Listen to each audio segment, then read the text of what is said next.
Hi, this is Dr. Mandy with Sioux Falls Audiology, getting on here to give you an update about the Phonak My app. If you would be so kind, you can click the subscribe button so you don't miss any important notifications that come from Sioux Falls Audiology, especially when it comes to your hearing aids and hearing aid technology. So we just got an email today from Phonak, and there have been some glitches with the iOS 16 update. They have since fixed their glitches. So if you have your phone updated to iOS 16 and you have the My Phonak app, you probably notice there's some weird things going on with connections and just not doing what it's supposed to do.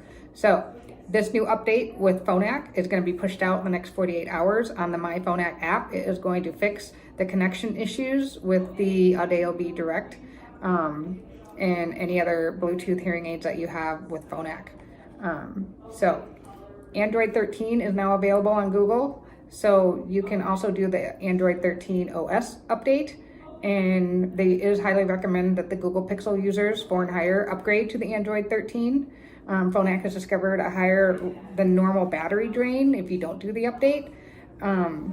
So there's just a lot of things going on. If you have any trouble with your My Phonak app since your Android Pixel or iPhones have been updated, give us a call. We can try to walk you through it, but just hopping on here to give you guys an update on some of the bugs that are being fixed by My Phonak in the next 48 hours.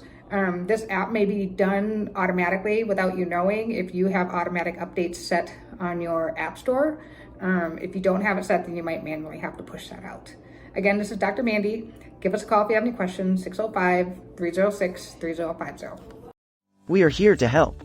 If you want to chat with Dr. Mandy, go to SiouxFallsAudiologyAssociates.com.